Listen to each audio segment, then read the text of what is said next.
ప్రశాంత్ కిషోర్ అలాగే చంద్రబాబు నాయుడు ఉండవల్లిలో భేటీ అయి ఉన్నారు. సుదీర్ఘమైనటువంటి మంత్రాలు సాగిస్తూ ఉన్నారు. వాళ్ళ భేటీలో ఉండేటువంటి ఆంతర్యం ఏంటి, భేటీలో ఎలాంటి అంశాలు చర్చకు వచ్చేటువంటి అవకాశం ఉంది అనే దాని మీద ఆసక్తికరంగా అందరూ కూడా చూస్తూ ఉన్నారు.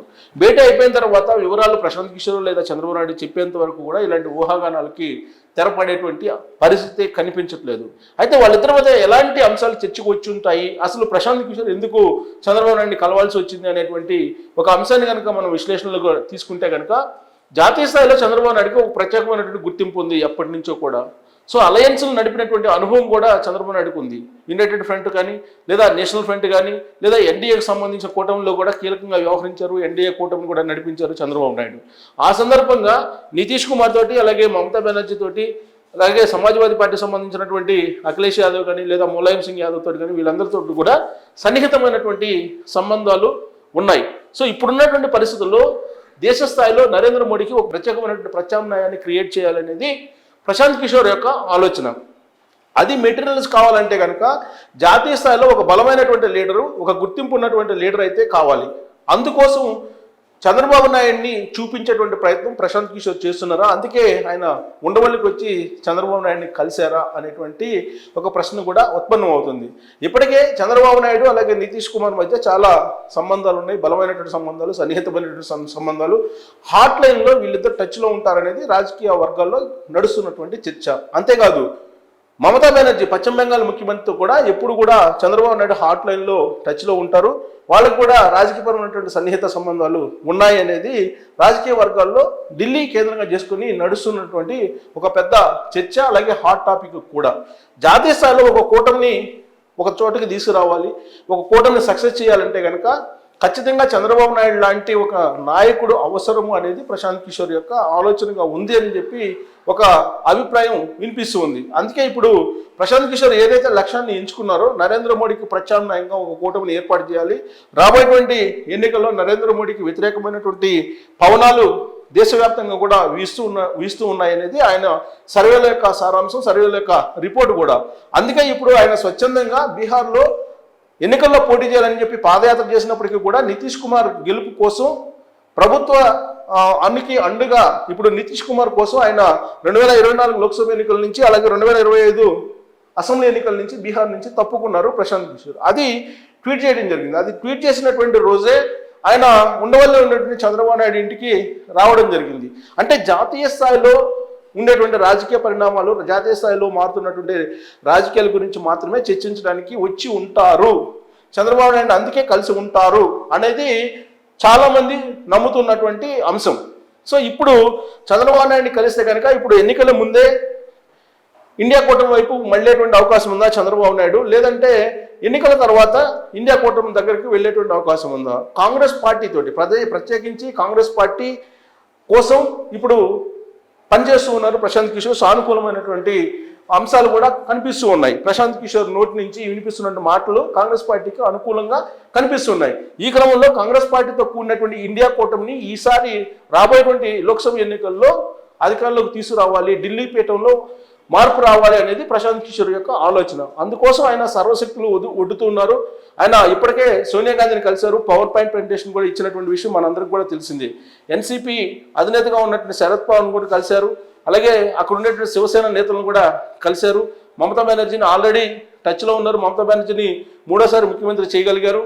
సమాజ్వాదీ పార్టీకి సంబంధించినటువంటి లీడర్లతో కూడా మాట్లాడారు. అక్కడ బీఎస్పీ, సమాజ్వాదీ పార్టీ అలాగే కాంగ్రెస్ పార్టీ అలయన్స్ కూడా కన్ఫర్మ్ అయ్యేటువంటి అవకాశం ఉంది రాబోయేటువంటి లోక్సభ ఎన్నికల్లో ఉత్తరప్రదేశ్లో అనేది కూడా వినిపిస్తూ ఉంది. సో ఇలా జాతీయ స్థాయిలో ఈక్వేషన్స్ కనుక గమనిస్తే కనుక ఎక్కడికక్కడ ఒక కూటమిగా ఇండియా కూటమిగా ఏర్పాటు చేయడానికి ఇండియా కూటమిలో ఇప్పటికే సుమారుగా 26 నుంచి 28 పార్టీలు ఉన్నాయి. అయితే ఇండియా కూటమికి బయట ఉన్నటువంటి పార్టీలు ఉన్నాయి, అలాగే బీజేపీకి అలాగే ఎన్డీఏకి దూరంగా ఉన్నటువంటి పార్టీలు ఉన్నాయి. అటు ఎన్డీఏకి ఇటు ఇండియా కూటమికి సమదూరంలో ఉండేటువంటి పార్టీలు అనేకం ఉన్నాయి. ప్రాంతీయ పార్టీలు, బలమైనటువంటి పార్టీలు. ప్రత్యేకించి దక్షిణ భారతదేశంలోనే అటు ఇండియా కూటమికి ఇటు ఇండియా కూటమికి అలాగే ఎన్డీఏ కూటమికి సమదూరాన్ని పాటిస్తున్నటువంటి ప్రాంతీయ పార్టీలు ఉన్నాయి. ఆ పార్టీల్లో ఆల్రెడీ డిఎంకే ఉంది తమిళనాడులో, అలాగే అన్నా డిఎంకే ఈ మధ్యకాలంలోనే ఆల్రెడీ ఎన్డీఏ నుంచి బయటకు రావడం జరిగింది. ఆంధ్రప్రదేశ్కి వచ్చేటప్పటికి ఆంధ్రప్రదేశ్లో ఉన్నటువంటి వైఎస్ఆర్ కాంగ్రెస్ పార్టీ కానీ లేదా తెలుగుదేశం పార్టీకి సమదూరాన్ని పాటిస్తూ ఉన్నాయి.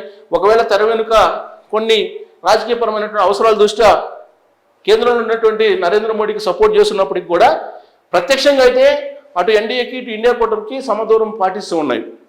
అలాగే తెలంగాణలో తీసుకుంటే బీఆర్ఎస్ పార్టీ కూడా సమదూరాన్ని అటు ఎన్డీఏకి ఇటు ఇండియా కూటమికి సమదూరాన్ని పాటిస్తూ ఉన్నాయి. ఇలాంటి పరిస్థితుల్లో జాతీయ రాజకీయాల్లో ఒక మార్పు తీసుకురావాలన్నా, లేదంటే జాతీయ రాజకీయాల్లో నరేంద్ర మోడీని నిలువరించాలన్నా, ఎన్డీఏ ప్రభుత్వాన్ని పడగొట్టాలన్నా చంద్రబాబు నాయుడు లాంటి సీనియర్ లీడర్ యొక్క అవసరం ఉంది అని చెప్పి చాలా కాలంగా వినిపిస్తుంది. ఇప్పటికే కాంగ్రెస్ పార్టీలో ఉండేటువంటి కేంద్ర మాజీ మంత్రి రేణుకా చౌదరి కానీ, లేదా రాజ్యసభ సభ్యుడిగా మాజీగా ఉన్నటువంటి కేవీపీ కానీ, వీళ్ళందరూ కూడా దేశం కోసం ఇప్పుడు చంద్రబాబు నాయుడు రావాలి, ఇండియా కూటమిలోకి చేరాలి అనేటువంటి ఒక డిమాండ్ చాలా కాలంగా చేస్తూ ఉన్నారు. అయితే ఇప్పుడు ప్రశాంత్ కిషోర్ చంద్రబాబు నాయుడిని కలిసిన తర్వాత మారేటువంటి రాజకీయ పరిణామాలు ఏ విధంగా ఉండబోతున్నాయి అనేటువంటి దాని మీద చర్చ జరుగుతున్నప్పుడు, సాధారణంగా పూర్వపు చరిత్రను కనుక తీసుకుంటే చంద్రబాబు నాయుడు లేదా తెలుగుదేశం పార్టీ బీజేపీ తోటి కలిసి ఉన్నప్పుడు, ఎన్డీఏ తోటి కలిసి ఉన్నప్పుడు సక్సెస్ఫుల్గా రిజల్ట్ వచ్చాయి. అలాగే యునైటెడ్ ఫ్రంట్లో కూడా చంద్రబాబు నాయుడు వేసినటువంటి పాచికలు కానీ, చంద్రబాబు నాయుడు చేసినటువంటి వ్యూహాలు కానీ ఫలించాయి. అలాగే నేషనల్ ఫ్రంట్ ఉన్నప్పుడు కూడా చంద్రబాబు నాయుడు తెరవెనుక ఉండి ఆ రోజు చేసినటువంటి ప్రయత్నాలు కూడా ఫలించాయి. వీటన్నిటిని దృష్టిలో పెట్టుకొని చంద్రబాబు నాయుడిని ఈసారి కీలకంగా మారిస్తే ఎన్డీఏ కూటమి సక్సెస్ అవుతుంది లేదా అనేటువంటి ఒక అభిప్రాయం ఉంది. సో ఎన్డీఏ కూటమికి ఇప్పుడు ఆల్రెడీ నరేంద్ర మోడీ అలాగే అమిత్ షా కీలకంగా కనిపిస్తున్నారు. వాళ్ళ ఎస్టిమేషన్ ప్రకారం 350 దాకా ఈసారి వచ్చేటువంటి అవకాశం ఉంది అని చెప్పి ఎస్టిమేషన్ వేస్తున్నారు. అలాంటప్పుడు వాళ్ళకి చంద్రబాబు నాయుడు లాంటి లీడర్ జాతీయ స్థాయిలో అవసరం లేదనేది బీజేపీలో వినిపిస్తున్నటువంటి మాట. కానీ ఇండియా కూటమి మాత్రం చంద్రబాబు నాయుడు లాంటి లీడరు అత్యవసరము అనేది ప్రశాంత్ కిషోర్ యొక్క భావన. అందుకే ఇప్పుడు చంద్రబాబు నాయుడిని ఇండియా కూటమికి దగ్గర చేసే ప్రయత్నంలో భాగంగానే ప్రశాంత్ కిషోర్ ఇప్పుడు వచ్చారు, ఉండవల్లిలో చంద్రబాబు నాయుడుతో భేటీ అయ్యారనేది ఒక వాదన వినిపిస్తుంది. దీని వెనుక నితీష్ కుమార్, మమతా బెనర్జీ వీళ్ళిద్దరూ కీలకంగా ఉన్నారనేది కూడా వినిపిస్తుంది. దానికి కారణం లేకపోలేదు. ఇటీవల కాలంలో 2 రోజుల క్రితం ఇండియా కూటమి సమావేశమైంది. ఆ ఇండియా కూటమి సమావేశమైనటువంటి సందర్భంగా రాబోయేటువంటి ఎన్నికల్లో ప్రధానమంత్రి అభ్యర్థిగా ఖర్గేని చూచాయిగా కాంగ్రెస్ పార్టీ ప్రకటించడం జరిగింది. ఆ క్రమంలో అటు మమతా బెనర్జీ కానీ ఇటు నితీష్ కుమార్ కానీ ప్రత్యేకించి అసహనంగా ఉన్నారు. ప్రత్యేకించి నితీష్ కుమార్ అసహనంగా ఉన్నారు.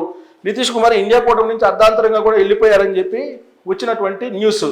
సో నితీష్ కుమారే ఇప్పుడు చంద్రబాబు నాయుడు కోసం, చంద్రబాబు నాయుడు నాయకత్వం కోసం ప్రయత్నాలు చేస్తూ ప్రశాంత్ కిషోర్ని పంపించారా అని అంటే ఖచ్చితంగా అదే అయి ఉండొచ్చు అని చెప్పి భావించడానికి అవకాశం ఉంది. ఎందుకంటే నితీష్ కుమార్ అలాగే ప్రశాంత్ కిషోర్ మధ్య సత్సంబంధాలు ఉన్నాయి.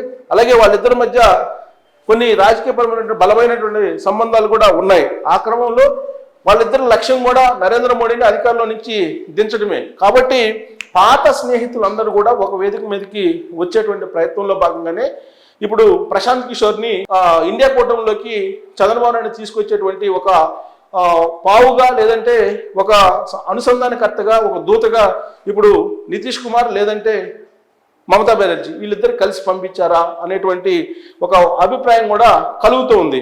ఇప్పుడున్నటువంటి పరిస్థితుల్లో ఆంధ్రప్రదేశ్ ఫస్ట్ అనేది చంద్రబాబు నాయుడు చెప్తూ ఉన్నారు. ఆంధ్రప్రదేశ్ కోసం, ఆంధ్రప్రదేశ్ ప్రజల కోసం, ఆంధ్రప్రదేశ్ ప్రజల కోసం, ఆంధ్రప్రదేశ్ యొక్క భవిష్యత్తు కోసం, ఆంధ్రప్రదేశ్ రాష్ట్రం యొక్క రాజకీయమే ఇంపార్టెంట్ అనేది ఆయన యొక్క అభిప్రాయం కూడా. అందుకే ఫస్ట్ ఆంధ్రప్రదేశ్లో గెలుపు అనేది ఖాయమైన తర్వాత అప్పుడు ఇండియా కూటమి గురించి ఆలోచించేటువంటి స్టెప్ వేయాలి అనేది కూడా ఒక ఆలోచనగా ఉంటుంది సహజంగా. సో అలాంటి ఆలోచనని మరింత బలోపేతం చేయడానికి ప్రశాంత్ కిషోర్ వచ్చారా అనేటువంటి ఒక ప్రశ్న వేసుకుంటే కనుక నితీష్ కుమార్, మమతా బెనర్జీ తోటి చంద్రబాబు నాయుడుకు ఉన్నటువంటి బలమైనటువంటి రాజకీయ సంబంధాలను కనుక మనం ఒక అవలోకన చేసుకుంటే ఖచ్చితంగా వాళ్ళ దూతగానే ప్రశాంత్ కిషోర్ చంద్రబాబు నాయుడు ఇంటికి వచ్చుంటారు అనేటువంటి ఒక అభిప్రాయానికి అయితే రావచ్చు. కానీ ఇప్పుడున్నటువంటి పరిస్థితుల్లో కేంద్ర ప్రభుత్వాన్ని కాదని, నరేంద్ర మోడీని కాదని, అమిత్ షాని కాదని ఇండియా కూటమితో చేతులు కలిపేటువంటి పరిస్థితి చంద్రబాబు నాయుడికి ఉండకపోవచ్చు. కానీ అలాంటి పరిస్థితి క్రియేట్ చేసేదానికి ఇప్పుడు ప్రశాంత్ కిషోర్ రంగంలో దిగారనేది ఇంకో కోణం నుంచి కూడా వినిపిస్తుంది. సో మొత్తం మీద ఊహించినటువంటి పరిణామాలు ఆంధ్రప్రదేశ్లో చోటు చేసుకునేటువంటి అవకాశం ఉంది. At the same time Andhra Pradesh రాజకీయాలతో పాటు ఢిల్లీ రాజకీయాలు కూడా కీలకమైనటువంటి మలుపులు తిరిగేదానికి అవకాశం ఉంది. ప్రశాంత్ కిషోర్ చంద్రబాబు నాయుడు మీటింగ్ అయిన తర్వాత అసలు ఏంటి అవుట్పుట్ అనేది మనం వేచి చూడాలి. అది వచ్చిన తర్వాత కొంత క్లారిటీ వచ్చేటువంటి అవకాశం ఉంది. ఇప్పటికైతే అటు రాష్ట్ర రాజకీయాలు, ఇటు దేశ రాజకీయాలకు సంబంధించినటువంటి అంశాలు అయితే ఖచ్చితంగా వాళ్ళిద్దరి మధ్య చర్చకు వచ్చి ఉంటాయి. సో రాబోయేటువంటి రోజుల్లో చంద్రబాబు నాయుడు ఖచ్చితంగా కీలకం అయ్యేటువంటి ఛాన్సెస్ కూడా కనిపిస్తున్నాయనేది ఈ పరిణామాన్ని, ఈ భేటీని బట్టి మనం ఒక విశ్లేషణ చేసుకోవచ్చు.